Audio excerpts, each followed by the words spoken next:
Hello students, मैं धनंजय पांडे सुभाजी देवी intermediate college के इस ऑनलाइन पोर्टल में आप लोगों का बहुत बहुत स्वागत करता हूँ। देखिए, जैसा कि हम लोग कक्षा 12 के बायोलॉजी विषय पढ़ेंगे आज, तो कक्षा 12 के बायोलॉजी विषय के अंतर्गत हम लोग फर्स्ट चैप्टर को फिनिश कर चुके हैं। फर्स्ट चैप्टर फिनिश कर चुके हैं जिसका नाम था reproduction in organism. Reproduction in organism यानी कि जीवों में जनन कैसे होता है, उस चैप्टर को फिनिश कर चुके हैं। सेकेंड चैप्टर हमारा क्या था कि sexual reproduction in flowering plant, Pushpi पादपों में लैंगिक जनन। सेकेंड चैप्टर है पुष्पी पादपों में लैंगिक जनन। इसका पहला पार्ट हम लोग पढ़ चुके हैं। पहले पार्ट में हम लोगों ने पढ़ा था एक पुष्प की संरचना। पुष्प की संरचना कैसी होती है, पुष्प में कौन कौन से भाग होते हैं मुख्य रूप से।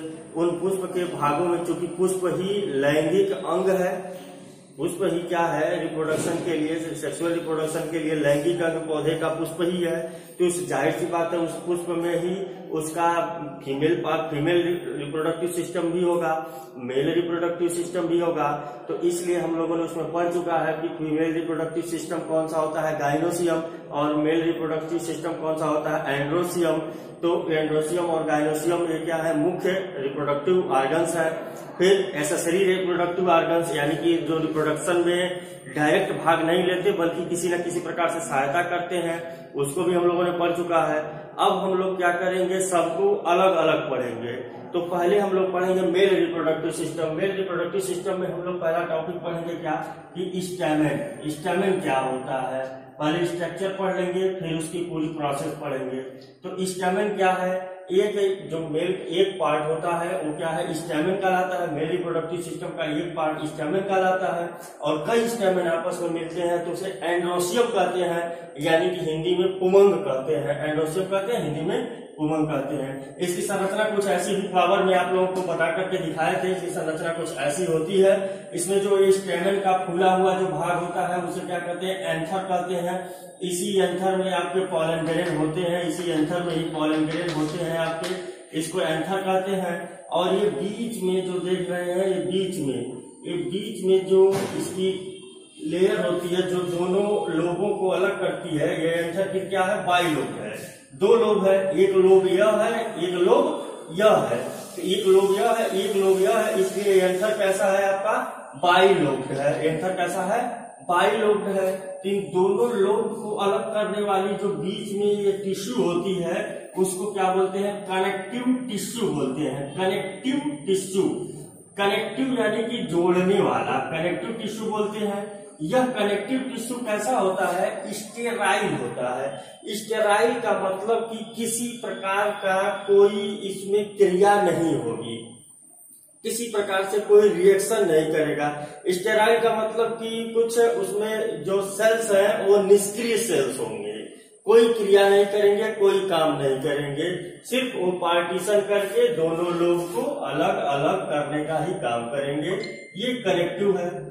दूसरा जो पार्ट है हमारा, इसके बाद क्या है कि ये जो डंडी नुमा भाग देख रहे हैं, ये जो डंडी नुमा भाग होता है ये जो थैलमस से लगा होता है, या तो थैलमस से लगा रहेगा या पेटल से लगा रहेगा, या थैलमस से लगा रहेगा चाहे पेटल से लगा रहेगा। ये जो डंडी नुमा भाग होता है इसे क्या बोलते हैं, फिलामेंट बोलते हैं। पहला एंथर है, एंथर क्या है, बाइलोब है, इसमें दो लोब हैं, और ये दो लोब क्या है, किससे अलग है, कनेक्टिव से अलग है। तीसरा पार्ट क्या है, फिलामेंट। एंथर फिलामेंट को मिलाकर के ही स्टैमेन बोलते हैं हम लोग। अब इस फिलामेंट का ये जो डिस्टल एंड है, ये डिस्टल एंड एंथर से लगा होता है। एक फिलामेंट का डिस्टल एंड एंथर से लगा होता है, और जो प्रॉक्सिमल एंड होता है वो किससे लगा होता है, आपका थैलमस से लगा होगा या फिर पेटल से लगा होगा। इस एंथर को ये जो एंथर है, अगर इसका हम ट्रांसवर्स सेक्शन काटे, ऐसे इसको हम काट दें, ट्रांसवर्स सेक्शन काटे यानी कि ऐसे है, और इसको क्या करें हम यहाँ से ऐसे काट दें, तो इसको जब काटेंगे तो काटने पर स्ट्रक्चर हमको कुछ इस तरीके का दिखता है, इस तरीके का। यानी कि ये आपको दो चीज लग रहा है, दो आगे लग रहा है कि दो है, एक यहाँ पर है एक यहाँ पर है, लेकिन इस दो के पीछे भी दो छुपा होता है।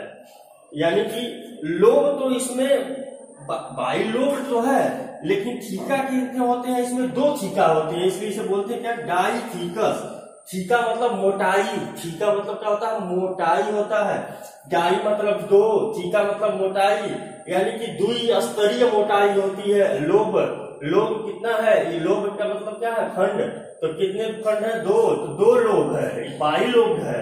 और कैसा डाइथीकस है, तो बाई लोब डाइथीकस यानी कि दो सामने से दिखेंगे ऐसे, दो आपके ऐसे सामने से दिखेंगे और दो क्या रहेंगे, पीछे रहेंगे। दो ऐसे सामने से दिखेंगे, दो पीछे लगे रहेंगे।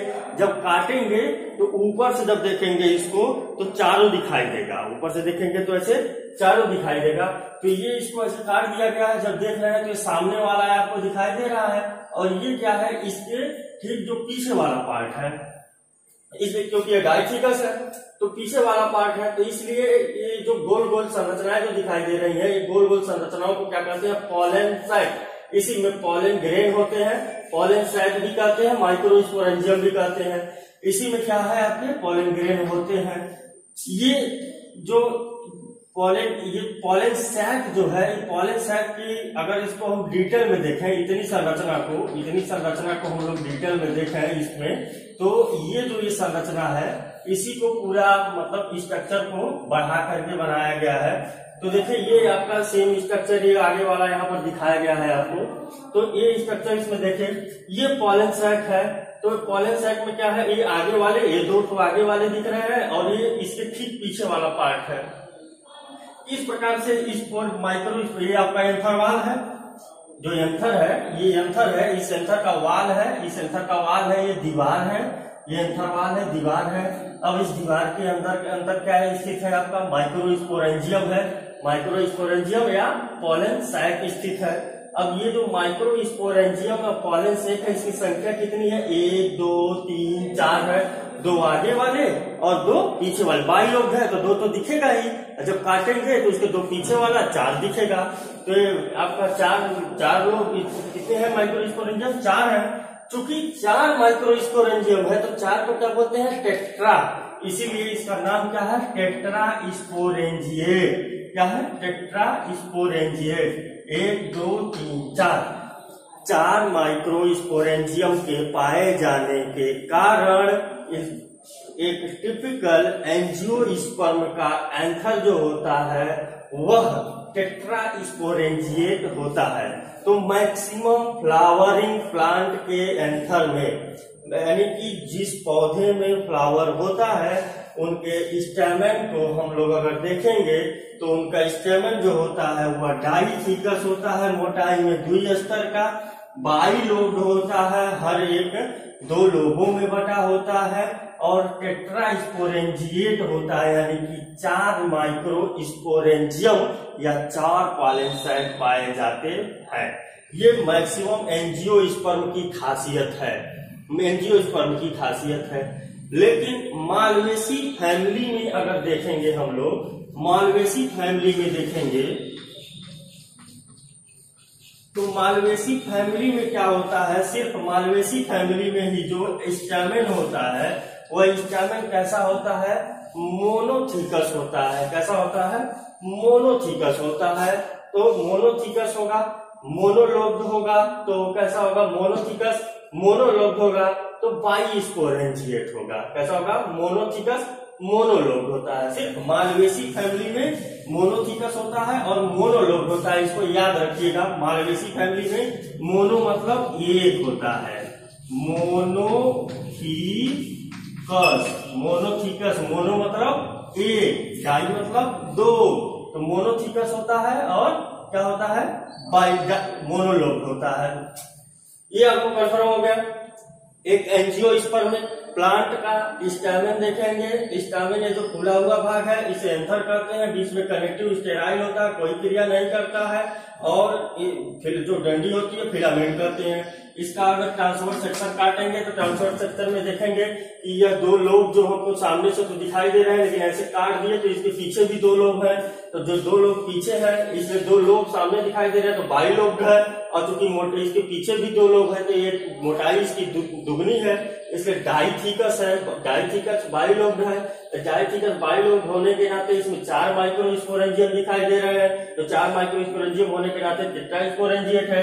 ये टिपिकल एंजियोस्पर्म की खासियत होती है कि इसका एंथर कैसा होता है, डायथिकस होता है, बाइलोब होता है और टेट्रास्पोरेंजिएट होता है। याद करके रखिएगा। मालवेसी फैमिली एक ऐसी फैमिली है जिसमें उसका एंथर कैसा होता है, मोनोथिकस होता है और मोनोलोब्ड होता है। अब इसमें माइक्रोस्पोरेंजिया जो है देख लीजिए, इसका स्ट्रक्चर देख लीजिए। इसका स्ट्रक्चर में बीच बीच में जहां से धसा हुआ ये भाग आपको दिखाई दे रहा है, ये धसा हुआ भाग जो दिखाई दे रहा है, इस धसे हुए भाग को बोलते हैं स्टोमियम। क्या कहते हैं? स्टोमियम। ये क्या होता है, 2 पोलन साइट के बीच में स्थित होता है। ये स्टोमियम 2 पोलन साइट के बीच में स्थित है। ये भाग, ये स्टोमियम 2 पोलन साइट के बीच में स्थित है। अगर इसको लाइनिंग कर दिया जाए तो देखिए 2 पोलन साइट के बीच में स्टोमियम यहाँ पर भी स्थित है, यहाँ पर भी स्थित है, यहाँ पर भी स्टोमियम है, यहाँ पर भी स्टोमियम है। यहीं से ही क्या होता है, डेhiscence होता है। जब ये क्या होंगे, डेhiscence का मतलब प्रस्फुटन, इसका प्रस्फुटन यहीं से होता है। इस पॉइंट से हो सकता है, इस पॉइंट से हो सकता है, इस पॉइंट से हो सकता है, इस पॉइंट से हो सकता है। कैसे होगा आगे अभी हम लोग डिटेल में पढ़ेंगे, कैसे उसका डेhiscence होगा, इसको पूरे डिटेल में पढ़ेंगे। यहीं से इसका डेhiscence होता है, चाहे इस कोने से, चाहे इस कोने से, चाहे इस कोने से, चाहे इस कोने से। इसीलिए इसे डेhiscence पॉइंट भी कहते हैं, यानी प्रस्फुटन का बिंदु कहते हैं।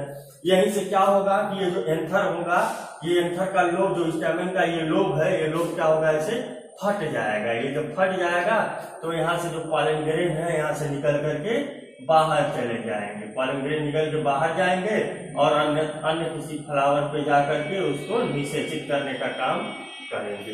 तो अब इसका स्ट्रक्चर पहले हम लोग तो ऐसे देख लिए। इसमें जो लेयर होती है, ये तो हम लोग आउटर इसका देख लिए, फिजियोलॉजी स्ट्रक्चर देख लिए, बाहर से स्ट्रक्चर देखे। अब इसका अगर हम लोग सेलुलर लेवल पे स्ट्रक्चर देखेंगे, सेलुलर लेवल पे इसका स्ट्रक्चर देखें तो सेलुलर लेवल पे ये सारे फिगर आप लोग बना लीजिएगा, बना करके इसे समझ लीजिएगा। जो लेक्चर में बताए हैं इसको नोट कर लीजिएगा सारी चीजें, ठीक है। अब देखिए इसको मिटाते हैं।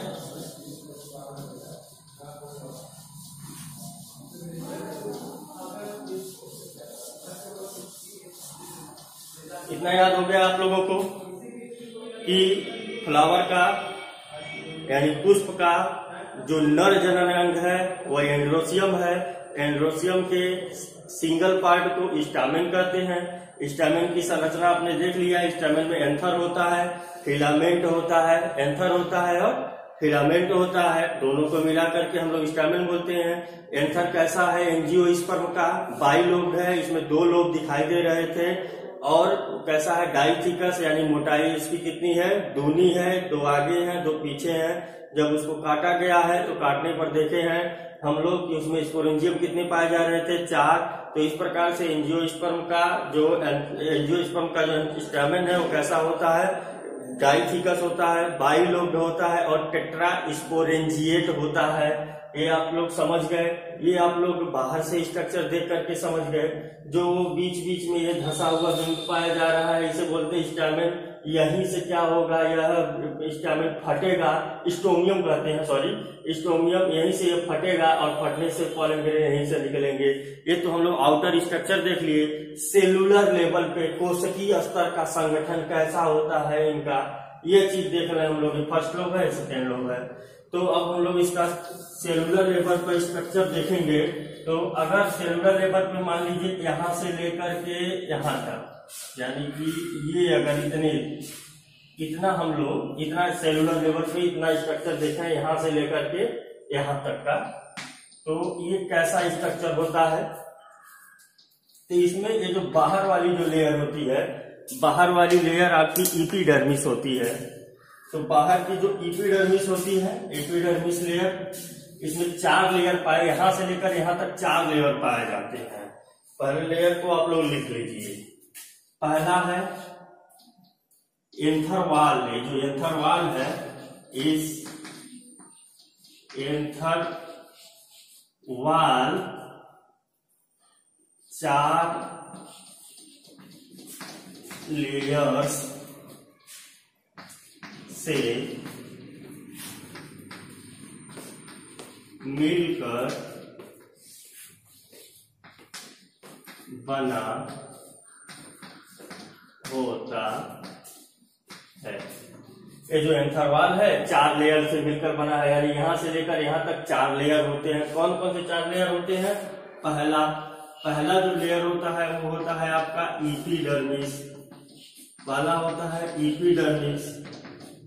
दूसरा जो लेयर होता है वो एंडोथीसियम होता है। तीसरा जो लेयर है मिडिल लेयर है। तीसरा मिडिल लेयर है। चौथा कैपिटम। ये 4 लेयर होते हैं। चारों लेयर को आप लोग लिख लीजिएगा, एपिडर्मिस, एंडोथीसियम, मिडिल लेयर, कैपिटम। ये 4 लेयर होते हैं। चारों लेयर यहां से लेकर के यहां तक, यानी कि एंथर का वाल जो है पूरा यहां से लेकर के यहां तक माइक्रोस्पोरेंजियम, यहाँ बीच में माइक्रोस्पोरेंजियम में पाया जा रहा है। तो इस माइक्रोस्पोरेंजियम तक, यहां से यहां तक एंथर की वाल ही है। तो यहां से यहां तक जो ये वाल है इसका कोशिकी संगठन कैसा होता है ये देख रहे हैं हम लोग। तो इसको हम मिटाते हैं, बना लीजिएगा आप लोग। इसको मिटा के आपको समझाते हैं कैसा होता है।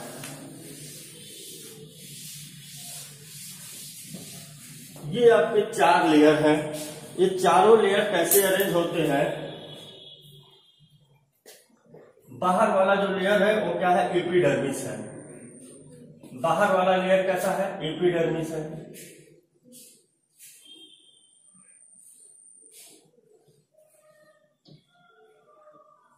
फ्लैट सेल होते हैं।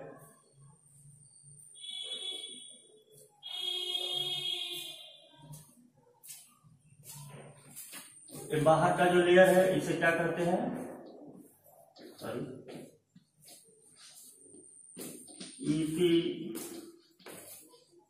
एपिडर्मिस। इसका नाम है एपिडर्मिस। एपिडर्मिस के नीचे, एपिडर्मिस कितना सिंगल लेयर होता है, एक सिंगल लेयर का सेल है, सिंगल लेयर होता है। सिंगल लेयर, इसके नीचे क्या होता है? एंडोथीसियम का स्तर होता है। एंडोथीसियम जो होती है, तो ये एंडोथीसियम का जो लेयर है ये थोड़ा मोटा होता है। इस एपिडर्मिस की तुलना में थोड़ा सा मोटा लेयर होता है। तो ये थोड़ा सा मोटा लेयर होता है, एंडोथीसियम के नीचे होता है।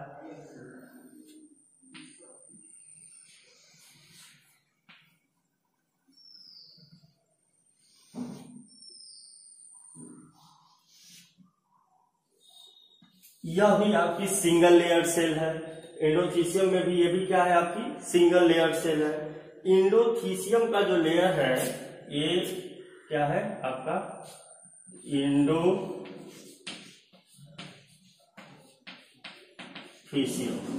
अभी एंडोथीसियम का लेयर जो है इसमें अल्फा सेलुलोज की थिकनिंग पाई जाती है। इसमें क्या होता है?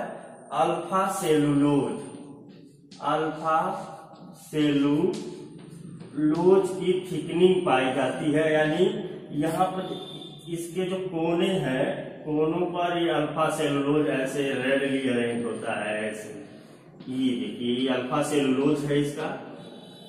ये अल्फा सेलुलोज ऐसे फ्लैट, ये ऐसे अल्फा सेलुलोज ये थिकनिंग होती है। थिकनिंग यानी कि मोटा हो जाता है यह स्तर अल्फा सेलुलोज के पाए जाने के कारण। और इस जगह पर अल्फा सेलुलोज नहीं होता है, इस जगह पर अल्फा सेलुलोज नहीं होता है। तो इसका फायदा क्या होता है कि अल्फा सेलुलोज पाए जाने के कारण ये मोटा हो जाता है। और मोटा होने के नाते क्या हो जाता है कि ये स्थिर है, यानी कि क्रिया नहीं करता है आगे जाके। और ये जो सेल्स हैं, ये सेल्स क्या होते हैं? जो ये कोई क्रिया नहीं करेगा। अंदर की सेल जब क्या होगी? अंदर की सेल डिजेनरेट होती है। कैसे होती है आगे बताइए। तो इस पे दबाव पड़ता है। ये मोटा है, ये पतला है। पतला होने के नाते जब इस पे दबाव पड़ता है तो दबाव पड़ने से ही क्या होता है? इन्हीं पॉइंट से ये पॉइंट क्या होते हैं? श्रिंक होते हैं। ये मोटा है, ये पतला है, तो पॉइंट क्या होगा? श्रिंक होने का मतलब कि आपस में ऐसे सिकुड़ेगा। तो जब सिकुड़ेगा तो इसी सिकुड़ने के कारण ही क्या होता है? आपका स्टेमन का वाल जो फटता है। तो ये आपका एंडोथीसियम का लेयर है। इसके बाद आपका है मिडिल लेयर। अब ये मिडिल लेयर होता है 3 से 4 स्तर का। मिडिल लेयर होता है 3 से 4 स्तर का होता है। 3 से 4 लेयर का होता है मिडिल लेयर।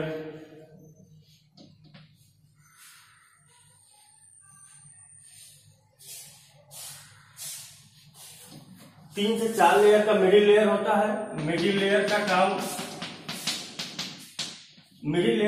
क्या है? मिडिल लेयर ये प्रोवाइड करता है, ये नरिशमेंट प्रोवाइड करने में सहायक होता है। अपने नहीं करता है लेकिन सहायक होता है। नरिशमेंट प्रोवाइड, न्यूट्रिशन प्रोवाइड करने में सहायक होता है।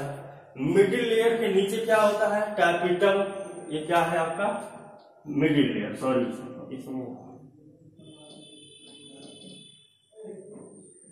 मिडिल लेयर के नीचे ये क्या है आपका? Middle layer. ये मिडिल लेयर कितने स्तर का है? 3 से 4 लेयर का होता है मिडिल लेयर। अब इसके नीचे का जो लेयर है वो क्या है आपका? कैपिटम है। सबसे नीचे का लेयर जो है वो क्या है? कैपिटम है। ये सबसे मुख्य लेयर होता है, एक कैपिटम।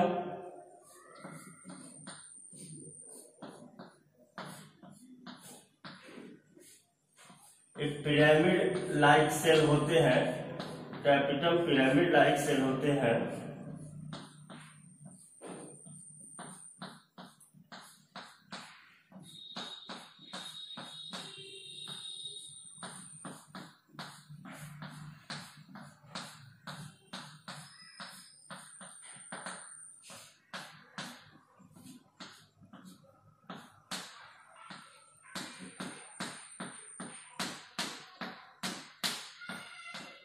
ये आपका कैपिटल है।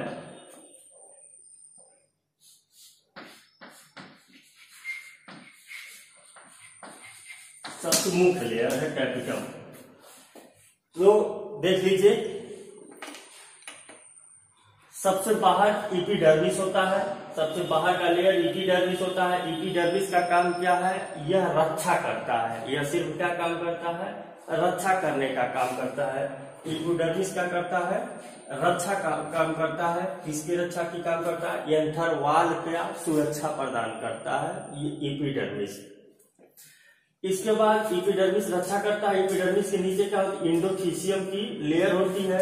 एंडोथीसियम क्या काम करता है? एंडोथीसियम की लेयर है डेहिसेंस का। यहीं से क्या होता है? यानी प्रस्फुटन होता है। एंथर वॉल का प्रस्फुटन यहीं से होता है। फिर एंडोथीसियम में अल्फा सेलुलोज की थिकनिंग पाई जाती है। अल्फा सेलुलोज की थिकनिंग पाई जा रही है। अल्फा सेलुलोज की थिकनिंग के कारण ही क्या होता है कि यहाँ से डेहिसेंस होना संभव हो पाता है। फिर एंडोथीसियम के नीचे आपका मिडिल लेयर पाया जा रहा है। मिडिल लेयर 3 से 4 लेयर का होता है और यह मिडिल लेयर ही क्या करता है? नरिशमेंट में सहायक होता है। नरिशमेंट प्रोवाइड करता है किसको? जो डेवलपिंग माइक्रोस्पोरेंजियम है, जो माइक्रोस्पोरेंजियम डेवलप कर रहा है उसको सहायता प्रदान करता है ये मिडिल लेयर। मिडिल लेयर सहायता प्रदान कैसे करता है? कैपिटम करवाता है। इस मिडिल लेयर से करवाता कौन है? कैपिटम करवाता है। तो कैपिटम के सबसे मुख्य लेयर कौन सा होता है? कैपिटम। ये कैपिटम क्या होता है? एक जो कैपिटम होता है, कैपिटम आपका मल्टी न्यूक्लिएटेड है। Multi nucleated. ये कैपिटम के सेल जो होते हैं कैसे होते हैं? मल्टी न्यूक्लिएटेड होते हैं। मल्टी यानी बहुत सारे, न्यूक्लिएटेड का मतलब कि बहुत सारे न्यूक्लियस को लिए हुए। इसमें बहुत सारे न्यूक्लियस होते हैं। बहुत सारे न्यूक्लियस कैसे बहुत सारे न्यूक्लियस होते हैं कि जब मान लीजिए एक कैपिटम का सेल है, फर्स्ट ईयर में आप लोगों ने पढ़ा होगा माइटोसिस और मियोसिस। तो माइटोसिस में मियोसिस उसमें होता क्या है? आपका साइटोकाइनेसिस भी होता है, कैरियोकाइनेसिस। साइटोकाइनेसिस का मतलब साइटोप्लाज्म डिवाइड होते हैं और कैरियोकाइनेसिस में आपका सिर्फ होता है न्यूक्लियस डिवाइड होता है। तो कैरियोकाइनेसिस तो होते हैं कैपिटम के सेल में, कैरियोकाइनेसिस तो हुए, न्यूक्लियस डिवाइड हुआ, लेकिन साइटोकाइनेसिस न होने के नाते उस न्यूक्लियस की संख्या अधिक हो गई। इसलिए क्या है? मल्टी न्यूक्लिएटेड है, बहुत सारे न्यूक्लियस है। और साइटोप्लाज्म बहुत ही क्या होता है? साइटोप्लाज्म जो कोशिका द्रव्य होता है, साइटोप्लाज्म यानी हिंदी में कोशिका द्रव्य, बहुत ही डेंस साइटोप्लाज्म पाया जाता है। कैसा होता है? Dense cytoplasm. Dense cytoplasm, dense मतलब बहुत गाढ़ा, बहुत घना साइटोप्लाज्म, इसमें साइटोप्लाज्म जो होता है बहुत गाढ़ा, बहुत घना साइटोप्लाज्म होता है, क्योंकि साइटोप्लाज्म तो डिवाइड ही नहीं हुआ है। जब साइटोप्लाज्म डिवाइड नहीं हुआ है तो गाढ़ा होगा। कैपिटम कैसा होता है? कैपिटम की सेल कैसी होती है? कैपिटल की सेल मल्टी न्यूक्लिएटेड होती है। ये कैसी होती है? पॉलीगोनल होती है, पिरामिड के शेप की सेल होती है, और पिरामिड की शेप की सेल होती है। और कैसे होती है? मल्टी न्यूक्लिएटेड, बहुत सारे न्यूक्लियस। क्यों बहुत सारे न्यूक्लियस? क्योंकि इसमें कैरियोकाइनेसिस हुआ है, साइटोकाइनेसिस नहीं हुआ है। तो इसमें साइटोकाइनेसिस चूंकि हुआ नहीं है, इसलिए इसका साइटोप्लाज्म बहुत गाढ़ा होगा, यानी कि डेंस साइटोप्लाज्म होगा, बहुत ही गाढ़ा साइटोप्लाज्म इसका होगा। अब ये देख लीजिए कि टैपिटम का काम क्या है। तो टैपिटम के काम अगर देखा जाए, सबसे मुख्य लेयर है, तो एपिडर्मिस क्या करता है? ये सुरक्षा प्रदान करता है। क्या करता है? सुरक्षा प्रदान करता है। किसको सुरक्षा प्रदान करता है? एंथर वॉल को सुरक्षा करता है। किसका सुरक्षा करता है? एंथर वॉल की सुरक्षा करता है। और ये एंडोथीसियम क्या करता है? एंडोथीसियम डेहिसेंस में सहायक होता है। प्रस्फुटन में सहायक होता है। प्रस्फुटन में सहायक होता है। और मिडिल लेयर जो है ये क्या होता है? पोषण देने में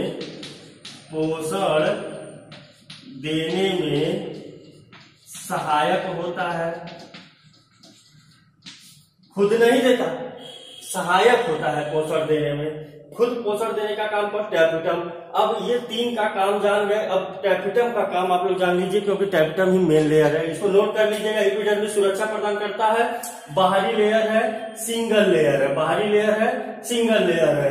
एंडोथीसियम इसके नीचे होता है, मोटा लेयर होता है। ये भी सिंगल लेयर है, लेकिन एपिडर्मिस की तुलना में मोटा क्यों होता है? अल्फा सेलुलोज की थिकनिंग पाई जाती है। तो एंडोथीसियम से क्या होता है आपका? एंडोथीसियम से ही प्रस्फुटन में सहायक होता है एंडोथीसियम। इसके नीचे वाली लेयर 3 से 4 लेयर की होती है, जिसे मिडिल लेयर कहते हैं। मिडिल लेयर का पोषण देने में सहायक होता है, खुद पोषण नहीं देता है। ये 3 चीजें हो गई। ये 3 चीजें आप लोग नोट कर लीजिएगा। अब इसको देखते हैं हम लोग, टैपिटम का काम क्या है। तो टैपिटम की सेल कैसी है ये जान गए हैं। मल्टी न्यूक्लिएटेड है, डेंस साइटोप्लाज्म है, ये चीज जान गए हैं। अब देखिए कि टैपिटम का काम क्या है। टैपिटम जो सेल है उसका काम क्या है। तो टैपिटम का जो सेल है, पहला काम आप लोग जान लीजिए। पहला काम ये नरिशमेंट प्रोवाइड करता है। नरिशमेंट क्या मतलब?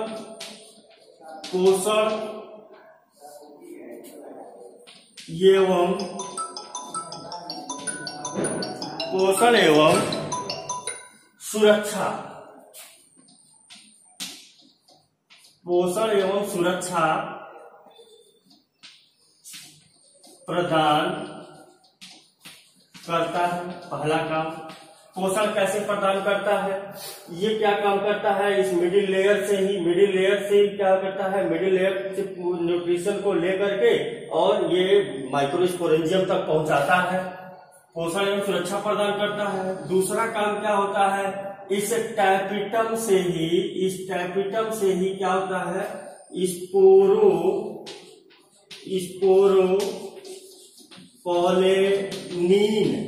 स्पोरोपोलेनिन का स्राव होता है। स्पोरोपोलेनिन नामक केमिकल का स्राव होता है।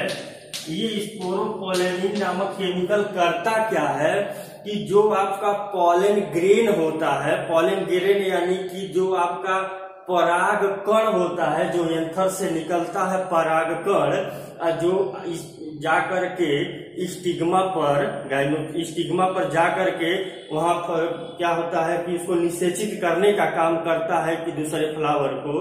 तो जो पॉलन ग्रेन होता है, पॉलन ग्रेन का ऊपर वाला जो लेयर होता है, ऊपर वाला लेयर बहुत ही रिजिड होता है। रिजिड यानी कि बहुत ही दृढ़ होता है। वह जल्दी स्पोरोपोलेनिन का जो केमिकल होता है, ये स्पोरोपोलेनिन का केमिकल, ये जो वो समझ लीजिए आप लोग, ये आपका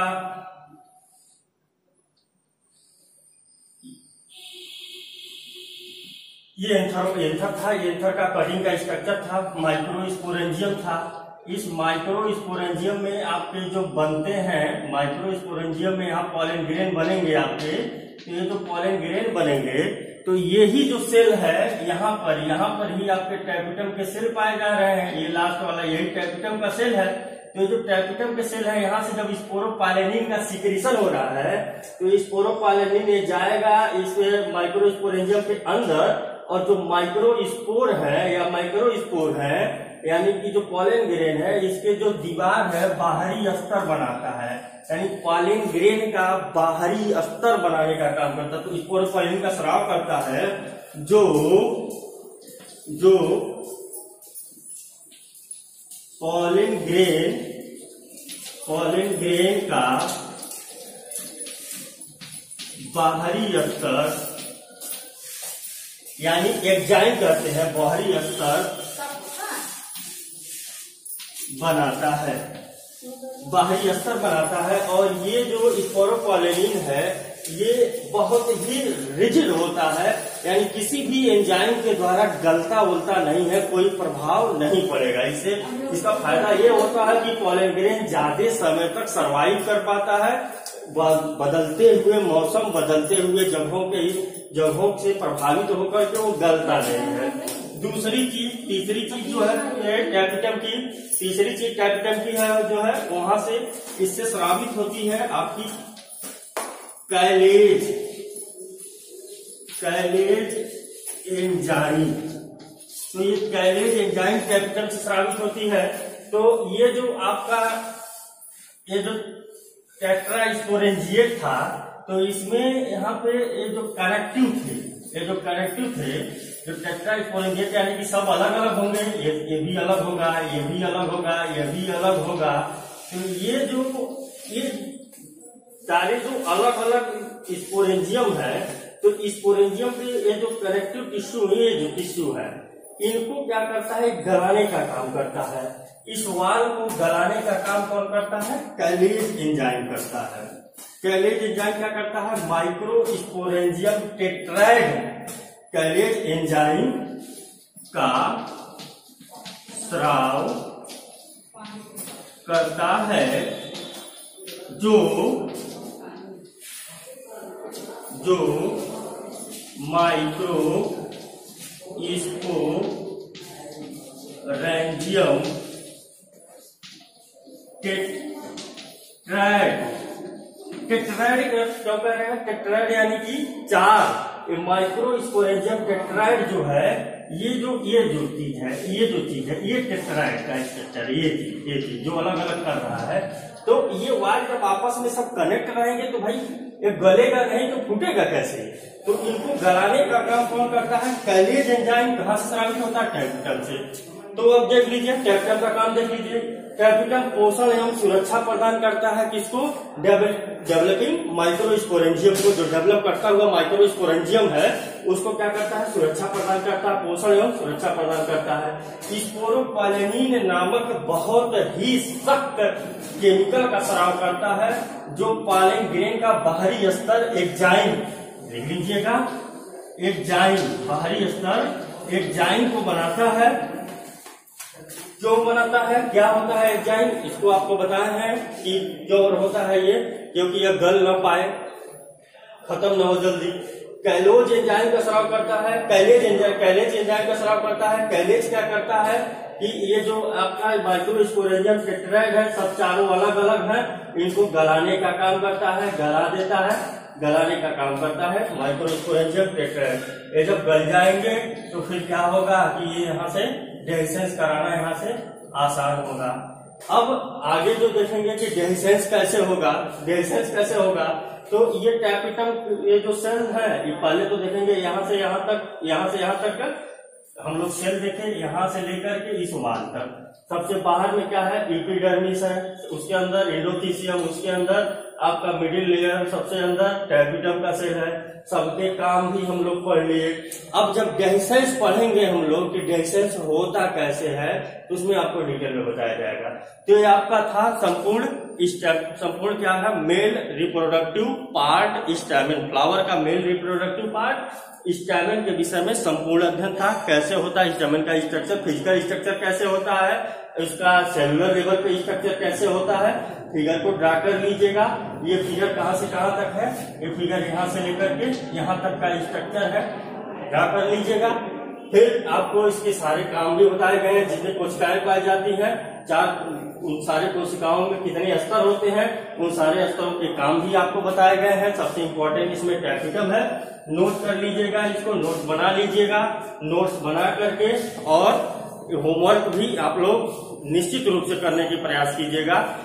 होमवर्क में क्या रहेगा कि आप टैपिटम का जो लेयर है, इस टैपिटम के लेयर के प्रमुख कार्यों एवं इनसे स्रावित होने वाले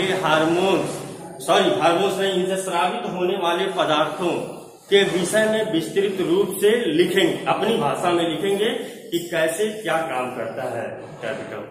थैंक यू। नेक्स्ट पार्ट में हम लोग इसको आगे डिटेल में और पढ़ेंगे।